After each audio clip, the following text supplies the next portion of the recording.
Forward ಆಗ್ತಾ ಇದೆ, ಇನ್ನೂ ಪ್ರತಿಷ್ಠೆಗಳು ಹೆಚ್ಚಾಗ್ತಾ ಹೋಗ್ತಾ ಇದೆ.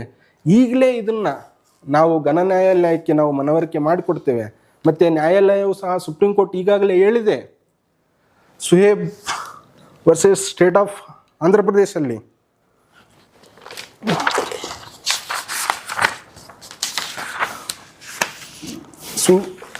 Sukhdev Saha versus state of Andhra ಪ್ರದೇಶದಲ್ಲಿ ಈಗಾಗಲೇ ನ್ಯಾಯಾಲಯ ಹೇಳಿದೆ, ಈ ಸೂಸೈಡ್ ಮಾಡ್ಕೊಳ್ತಕ್ಕಿಂತ ಮೊದಲು ಎಜುಕೇಷನ್ ಇನ್ಸ್ಟಿಟ್ಯೂಷನಲ್ಲಾಗಿರ್ಬೋದು ಅಥವಾ ಹೊರಗಡೆ ಆಗಿರ್ಬೋದು, ಅವರಿಗೆ ಸೈಕಾಲಜಿಕಲಿ ನಾವು ಟ್ರೈನಿಂಗ್ ಕೊಡಬೇಕು. ಮುಂದೆ ಆಗ್ತಾ ಇರ್ತಕ್ಕಂಥ ಪರೀಕ್ಷೆಯಲ್ಲಿ ಅನುತ್ತೀರ್ಣ ಆದ್ರೂ ಫೇಲ್ ಆದ್ರೂ ಯಾವ ರೀತಿ ಇದನ್ನು ತಡಿಬೇಕು ಅಂತ ಈ ಕೇಸಲ್ಲಿ ಹೇಳಿದ್ದಾರೆ. ಮತ್ತು ಅಷ್ಟೇ ಅಲ್ಲದೆ 2022 ಪ್ರಿವೆನ್ಷನ್ ಆಫ್ ಸೂಸೈಡ್ ಸ್ಟ್ರಾಟರ್ಜಿ ಅಂತ ಒಂದು ಸೆಂಟ್ರಲ್ ಗೌರ್ಮೆಂಟೇ ಒಂದು ಕಾರ್ಯಕ್ರಮವನ್ನು, ವಿನೂತನವಾಗಿರ್ತಕ್ಕಂಥ ಒಂದು ಮಾರ್ಗಸೂಚಿಗಳನ್ನು ಅವರು ಅವತ್ತೇ ಬಿಡುಗಡೆ ಮಾಡಿದ್ದಾರೆ.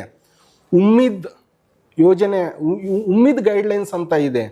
ಈ ಗೈಡ್ಲೈನ್ಸಲ್ಲಿಯೂ ಸಹ ಶೈಕ್ಷಣಿಕ ದೃಷ್ಟಿಯಿಂದ ಇಟ್ಕೊಂಡು ಮಕ್ಕಳ ಭವಿಷ್ಯದ ಒಂದು ದೃಷ್ಟಿಯಿಂದ ಅವರು ಆತ್ಮಹತ್ಯೆ ಮಾಡ್ಕೋಬೇಡ್ದು ಅಂತೇಳಿ ಶಾಲಾ ಮಟ್ಟದಲ್ಲಿಯೇ, ಶಾಲಾ ಕಾಲೇಜುಗಳಲ್ಲಿ ಮತ್ತು ಕೋಚಿಂಗ್ ಸೆಂಟರ್ಗಳಲ್ಲಿ, ಪ್ರೈವೇಟ್ ಕೋಚಿಂಗ್ ಸೆಂಟರ್ಗಳಲ್ಲಿ ಅಲ್ಲಿಯೂ ಸಹ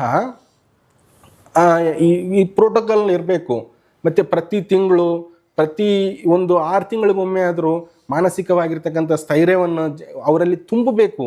ನಾವು ಅದೊಂದೇ ಮಾರ್ಗ ಅಲ್ಲ, ಆತ್ಮಹತ್ಯೆ ಒಂದೇ ಮಾರ್ಗ ಅಲ್ವೇ ಅಲ್ಲ.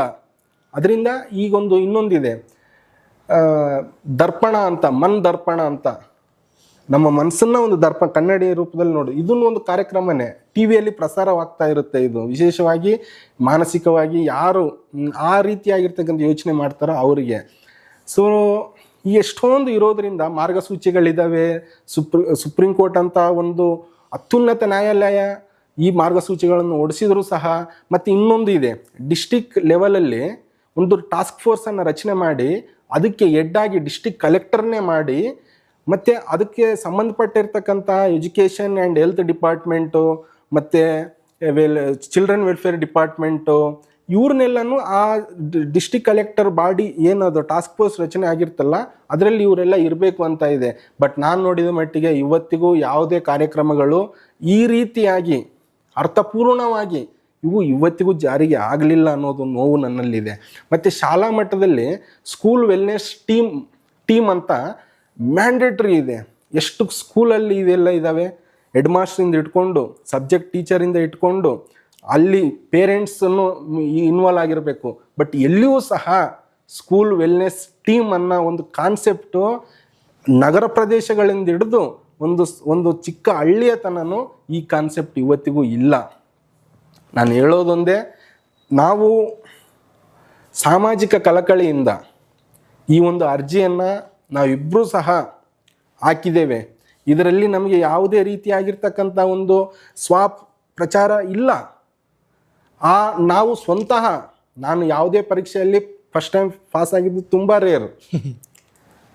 ಅದರಿಂದ ನಾವೇನೋ ಇರ್ತೇವೆ, ಬಟ್ ಕೆಲವೊಬ್ಬರು ತುಂಬ ಮಾನಸಿಕವಾಗಿ ಕುಗ್ಗಿ ಇಂತಹ ಒಂದು ಕಠಿಣ ನಿರ್ಧಾರಗಳು ತಗೋತಾರಲ್ಲ, ಆ ನಿರ್ಧಾರಗಳನ್ನು ಆದಷ್ಟು ನ್ಯಾಯಾಲಯ ಗಮನಕ್ಕೆ ತಂದು, ಈಗ ಆಲ್ರೆಡಿ ನ್ಯಾಯಾಲಯದ ಅತ್ಯುನ್ನತ ನ್ಯಾಯಾಲಯನೇ ಹೇಳಿದೆ ಇದ್ರ ಬಗ್ಗೆ. ಅಂದಮೇಲೆ ಇನ್ನು ಗಣ ನ್ಯಾಯಾಲಯದ ಬಗ್ಗೆ ನಮಗೆ ಸಂಪೂರ್ಣವಾಗಿ ವಿಶ್ವಾಸ ಇದ್ದು, ಬರುವಂಥ ದಿನಗಳಲ್ಲಿ ನಾವು ಆ ಒಂದು ಸರ್ಕಾರಕ್ಕೆ ಸಹ ನಮ್ಮ ಗಣ ನ್ಯಾಯಾಲಯ EPIL ಅಡಿಯಲ್ಲಿ ಅವರು ಮ್ಯಾಂಡೇಟ್ರಿ ಆಗಿರ್ತಕ್ಕಂಥ ಈ ನಿಬಂಧನೆಗಳನ್ನು ಅನುಷ್ಠಾನಗೊಳಿಸಬೇಕು ಅಂತ ಸೂಚಿಸ್ತಾರೆ ಅನ್ನೋ ವಿಶ್ವಾಸ ನಮ್ಮ ಇಬ್ಬರಲ್ಲಿ ಇದ್ದು, ನಾವು ಯಾವುದೇ ರೀತಿಯಾಗಿರ್ತಕ್ಕಂಥ ಇಲ್ಲಿ ಸ್ವಪ್ರತಿಷ್ಠೆ ಆಗಿರ್ಬೋದು, ಸ್ವ ಇಚ್ಛೆ ಆಗಿರ್ಬೋದು, ಸ್ವಾರ್ಥ ಸಿದ್ಧಿ ಆಗಿರ್ಬೋದು ನಮ್ದು ಇರುವುದಿಲ್ಲ.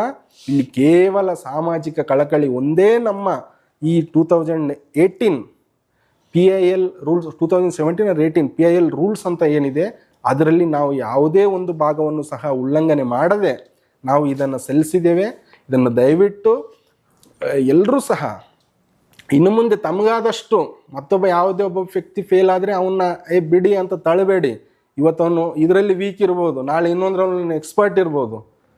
ಅದೇ ನಮ್ಮದೊಂದು ಕಾನ್ಸೆಪ್ಟ್ ಇಟ್ಕೊಂಡು ನಾವು ಇಲ್ಲಿ ಬಂದಿದ್ದೀವಿ. ಮತ್ತು ನಮ್ಮ ಸೂರ್ಯ ಅವರು ಸಹ ಮಾತಾಡ್ತಾರೆ. ಈಗ ನಮ್ಮ ಅಬ್ಬಿ ಅವರು ತುಂಬ ಚೆನ್ನಾಗಿ ಹೇಳಿದ್ರು.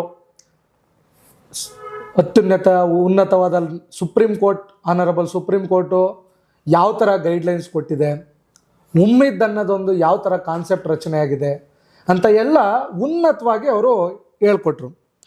ಸೊ ಈ ಸೂಸೈಡನ್ನು ಥಾಟ್ ಒಬ್ಬ 18 ಅಥವಾ 16 ವರ್ಷದ ಯುವಕನ ಮನಸ್ಸಲ್ಲಿ ಹುಡ್ತದೆ ಅನ್ನೋದಕ್ಕೆ ಏನು ಕಾರಣ ಇರ್ಬೋದು?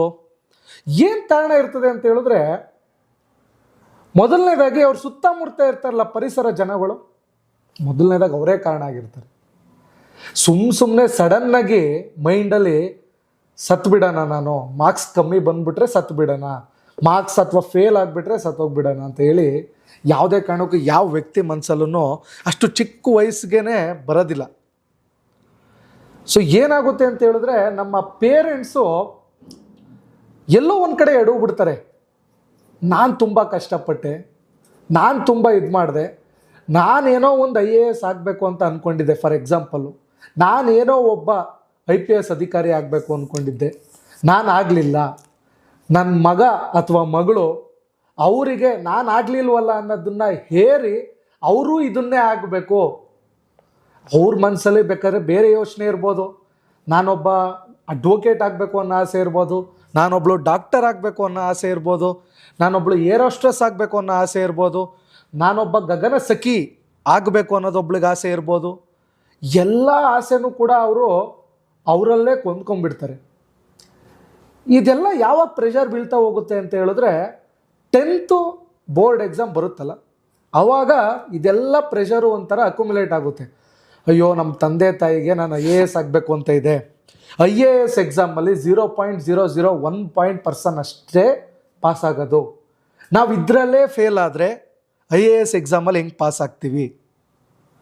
ಹೆಂಗೆ ನಮ್ಮ ತಂದೆ ತಾಯಿ ಮರ್ಯಾದೆ ಉಳಿಸೋದು? ನಾವು ಇದರಲ್ಲೇ ಮಾರ್ಕ್ಸ್ ಕಮ್ಮಿ ತಕ್ಕೊಂಡ್ರೆ ನಮ್ಮ ತಂದೆ ತಾಯಿ ಮರ್ಯಾದೆ ಜಗತ್ತಲ್ಲಿ ಏನಾಗ್ಬೋದು ಅಲ್ಲನ್ರಿ ಅಬ್ಬಿ? ಹೌದು. ಈ ಥರ ಮನಸ್ಸಿಗೆ ಬಂದು ಬಂದು ಬಂದು ತುಂಬ ಥಾಟ್ಸ್ಗಳು ತಲೆಯಲ್ಲಿ ಅಕ್ಯುಮುಲೇಟ್ ಆಗುತ್ತೆ. ಅವ್ರು ಅನ್ಕೊಂಡಿದ್ದಕ್ಕಿಂತ ಕಮ್ಮಿ ಮಾರ್ಕ್ಸ್, ಒಂದೇ ಒಂದು ಕಮ್ಮಿ ಮಾರ್ಕ್ಸ್ ಬಂದ್ರೂ ಆತ್ಮಹತ್ಯೆ ಮಾಡ್ಕೊಂಡಿರೋ ಎಕ್ಸಾಂಪಲ್ಗಳು ನಾವು ಉಲ್ಲೇಖ ಮಾಡಿದ್ದೀವಿ ಇಲ್ಲಿ, ಅದಲ್ವೇನ್ರಿ ಅಬ್ಬಿ?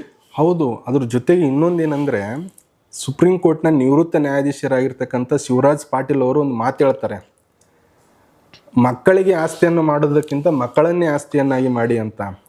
ಬಟ್ ಈಗ ಇದೇನಾಗಿದೆ ಅಂತಂದರೆ, ಮಕ್ಕಳಿಗೆ ಆಸ್ತಿಯನ್ನು ಮಾಡೋದು ಬೇಡ, ಮಕ್ಕಳನ್ನೇ ಆಸ್ತಿಯನ್ನಾಗಿ ಮಾಡೋದು ಬೇಡ, ಮಕ್ಕಳಿಂದಲೇ ಆಸ್ತಿ ಮಾಡಬೇಕಂತ ಹೋಗಿರುವ ಒಂದೇ ಒಂದು ಉದ್ದೇಶದಿಂದ ಈ ಥರ ಕಾನ್ಸೆಪ್ಟ್ ಡೆವಲಪ್ ಆಗಿದ್ದು.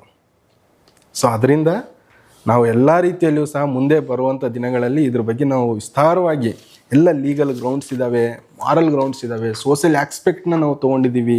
ಇದರಿಂದ ಇದಷ್ಟೇ ಅಲ್ಲದೆ ಎಕನಾಮಿಕಲಿಯೂ ಸಹ ತುಂಬ ದೇಶಕ್ಕೆ ನಷ್ಟ ಆಗ್ತದೆ. ಗಮನ ಕೊಟ್ಟು ಕೇಳಿಸ್ಕೋಬೇಕು. ಈ ನಾವು ಮಾಡುವಂಥ ಈ ಎಡವಟ್ಟುಗಳೇನಿದಾವಲ್ಲ, ಆತ್ಮಹತ್ಯೆ ಮಾಡ್ಕೊಳ್ಳೋದು, ಇವೆಲ್ಲನೂ ವರ್ಲ್ಡ್ ಹೆಲ್ತ್ ಆರ್ಗನೈಜೇಷನ್ ಸಹ ಗೈಡ್ಲೈನ್ಸ್ಗಳನ್ನು ಕೊಟ್ಟಿರ್ತದೆ.